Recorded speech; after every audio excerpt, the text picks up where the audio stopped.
Hello everyone, thank you for tuning in our second episode of Real Talk TO. For those that are new here, we'll be covering many different exciting segments.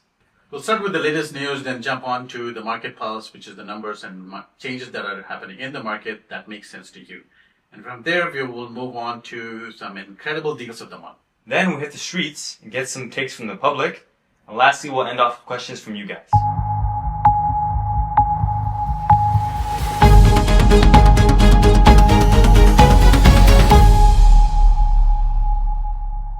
Let's start with what's fresh and new with our new segment. So Canada recently updated its citizenship policy. People that have lived here, 3 years prior to their child's birth can get citizenship for their children. How do you see that impacting not just real estate in Canada, but general Canadian economy? That's a really interesting question because this directly affects Canadians, people who are living here. So if you look at the recent curbs in students and the permanent residents slashing down the temporary residents to almost I think about 5% of the population by 2027. The ground reality is this is something that we really need to know, why the government is doing this, because we have about 20% of the population turning 65. So we need people who are on the ground, boots on the ground, basically people who are working, who are providing, giving taxes, and then basically new knowledge pools. Mm-hmm. So that would help. The older generation is moving on, and so there'll be a lot of stress on the healthcare as well. So it's just not the housing, it's the healthcare as well. So what the government is trying to do is, this is a temporary shift in terms of looking at the long term, what's needed. So that's why we need more people who can provide to the Canadians who are already living here. More people in the working class. Yes, that's right. Yeah. So speaking of changes, another change that was recently made by the OPS, Ontario Public Service. They announced that their workers will become, they'll be ending hybrid work and be returning back to work 5 days a week. How do you see that impacting, housing? I was specifically thinking, rental in Toronto. How do you see it impacting? It's a very good question and very pertinent to what's going on in the market right now. I see more this as a resetting the COVID changes. Mm-hmm. So right after COVID, we had all the, work from home options and all that, pretty much everybody was working from home at that time, other than essential workers who had to be on the ground. But there is a demand shift in the workplace, people who are working, who are moving back. You would see rental demands going up near employment hubs. Mm-hmm. And you would see in the outer suburbs where people are moving on or where the jobs are. So you would see a lesser demand in that areas. This would also mean that that people would be commuting more.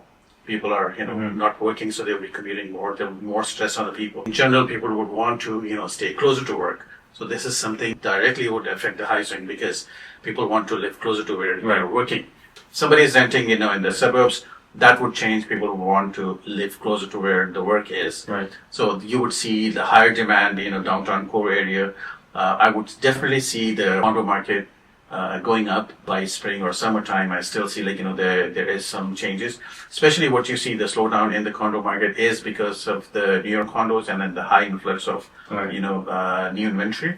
But with this work from home and not being an option for everybody, I would see that is something which will be directly affected, and then the condo market getting a boost from this situation. In fact, that could be one of the reasons why the government is trying to do this. Right. I mean, it's for their workers only, right? The OPS. So yes, that's what government can control that. It's OPS as well. Yeah, that's right. The government is doing that. Plus, but I know a lot of banks are doing that as well. Some of the banks are enforcing 3 days. Working at I think majority of places are 3 days now. Yeah. So if people have to go out, you look at the stress of driving, you stress of commuting, and then plus the expenses of commute, basically going back and forth. So people would prefer not to have that much stress. So that's the reason you would see higher demand closer to downtown, like it was before, and then lesser demand for condos, especially in the suburbs. So that's all for the news segment. Now we'll be heading into the market pulse and. Yeah. January 2026 market update, top 5 gains, top 5 losses, looking at median home prices and breaking down how prices have started the year.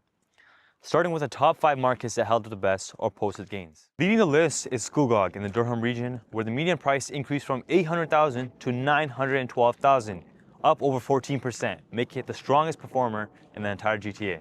And of the few cities where prices saw a significant jump. Next is Milton, which saw prices from $963,000 to $996,000, an increase of roughly 3%. Halton Hills also showed growth, moving from 1,003,000 to 1,015,000, up 1%. Brock held steady, moving from 659,000 to 662,000, an increase about 0.5%. And Vaughan rounds up the top 5, with prices dipping slightly from 1,075,000 to 1,071,000, a decline of less than 0.4%, showing strong price stability compared to the rest of the market.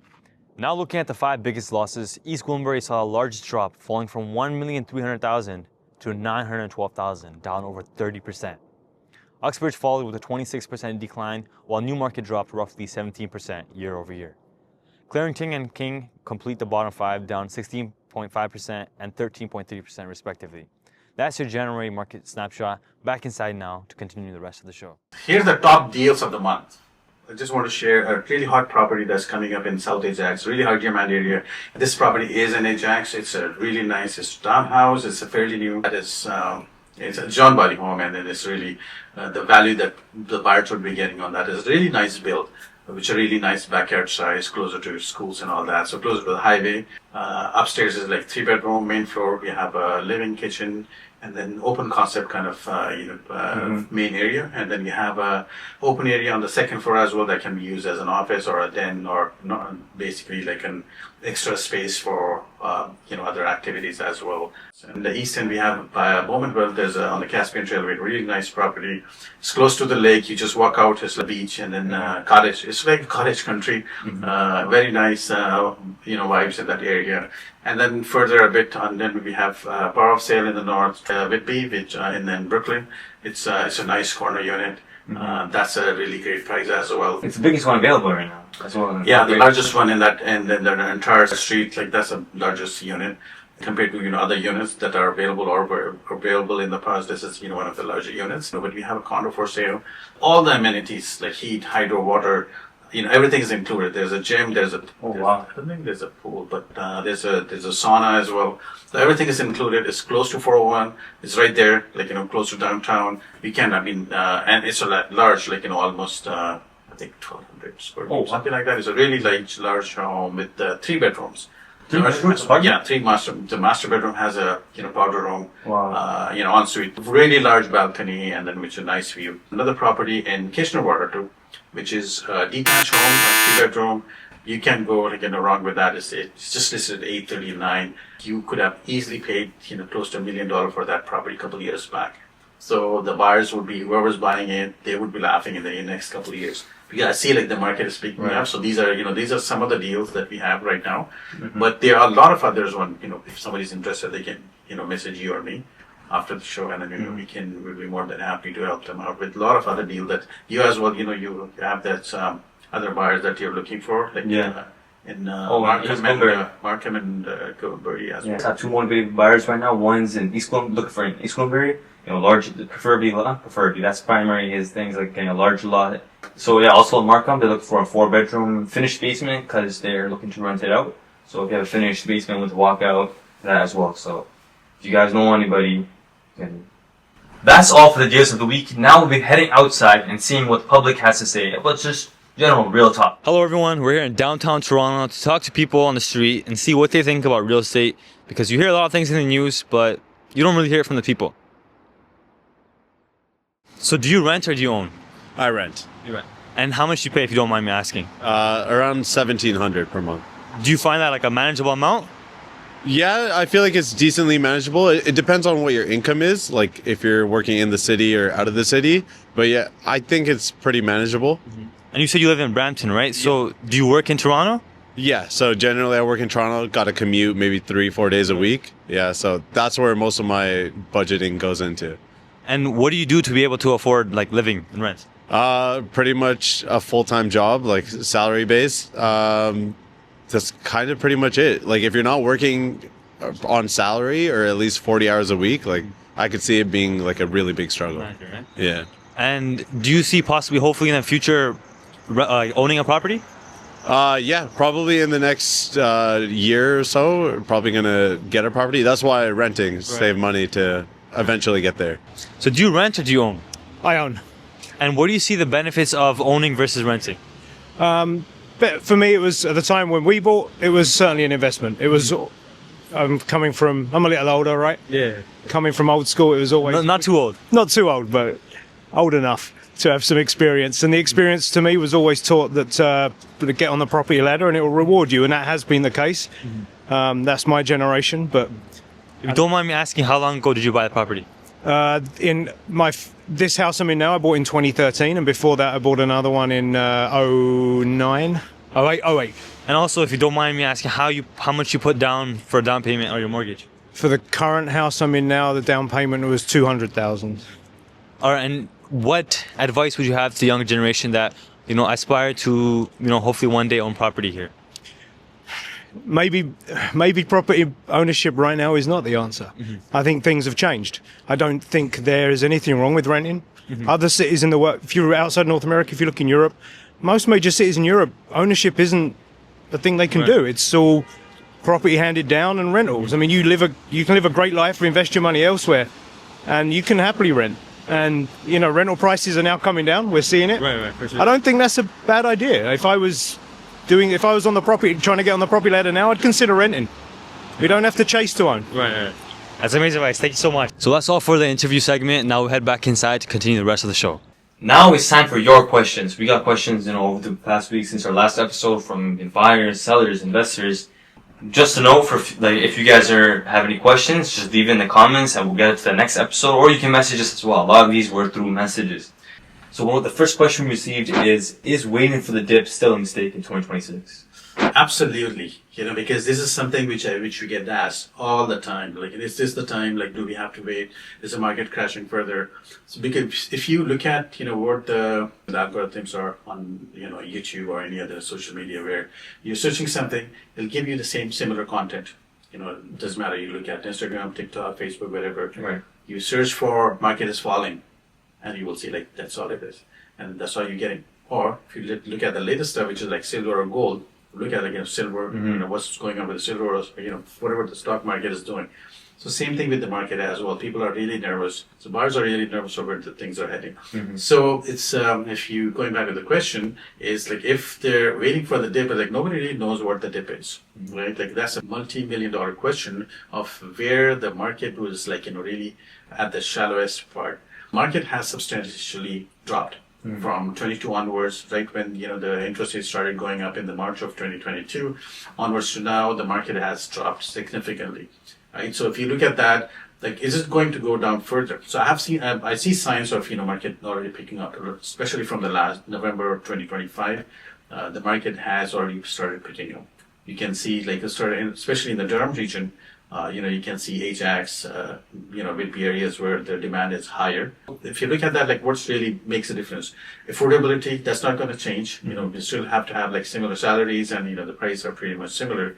And interest rates. Interest rates are uncertainty in the interest rate because that's not under your control of consumers, right? The government controls that. So you look at, what really makes a difference to you. The buyer should be looking at, what difference does it make to me? I could be renting all the time, or I could be commuting all the time. The stress is always there. Instead of that, I purchase a property which I can afford, and then make my lifestyle around that. So that way I'm comfortable. I build up my lifestyle, and then also have a home ownership. Yeah, it's all good. There's needs and wants. You would want everybody would want a really nice large home. But what you really need is something which is more, closer to what you can afford. Right? If you can't afford, then continue renting. But something you qualify for a mortgage, then go for it. This is the time where the market is slower compared to any other markets in the past. So the market is shifting. Benefit from that. If you can afford, that's a keyword is if you can afford. Right. So that's it. Don't want to force yourself something you can't do. Yes. Yeah. Don't push yourself to something which you put yourself in a bad spot. Yeah. So the next question is the pre-construction model broken in the GTA? For those people that are not aware of that model, if you can explain that as well. So in the last 10 to 15 years, a lot of people who jumped into the bandwagon because everybody was making money. If you buy a condo, initially, if you look at 2010, go back 10, 15 years. In 2010 now, basically a condo was about 250 to 300,000. And then an average person could buy that as a first time purchase. And then people bought that, after a few years they sell it and then make money. So people saw that, this is really good. And then that peaked in COVID time, right? So investment is always for the long term. It's not for a short term that you just buy something and then just sell it off. It's a gamble in that sense. But those people who bought in that similar grounds that they would buy something and then sell the condo or sell the pre-construction before the occupancy, so that way they don't have to pay the taxes, right? So that is something which really burned a lot of people. So that's the reason you would see a lot of people who are in pre-construction get into trouble, because there was not really a plan B. So a lot of people bought condo and then in the assumption that before occupancy I will sell it and an assignment. That way I don't have to pay a hefty tax. And people were making money by that. People made a lot of money. A lot of people made a lot of money around that. But the thing is, a lot of people, whoever made money, they reinvested back into more condos. It was more like a gambling thing. Yeah. They thought this would be an endless thing. But unfortunately, that thing busted, and a lot of people who got into that scenario of not having a plan B for when after 2022, interest rates started increasing because the demand dropped. Plus, the government enforced, the regulations of, controlling the immigration. Because when there are no, people who are actually getting into the condos, then there is how can they actually, continue selling them, right? So people so the rental values really dropped as well. Since last year, there's not really any new construction project launched because builders are struggling to sell what they already had. Right. So the average condo takes about 4 to 5 years to build. So if you're looking at that, what would we have in the next 10 years? We continue to have immigrants coming in. So there are people who would need housing, but we don't have that housing for the next 5 to 10 years. No new housing. Yeah. So that is something which is, something which investors need to look into. But this is again for the long term. This is not something, you buy a condo and then expect to assign it, before, the occupancy. So it's, the pre-construction would continue to be there, just a matter of having a plan. You can just, expect to have a short-term gain and then get out of it. Yeah, that definitely has shifted. So that's all for the questions of this episode. And again, like I said, any questions you guys have, you can message us or you can leave a comment, and maybe we'll do in the next episode. Yeah.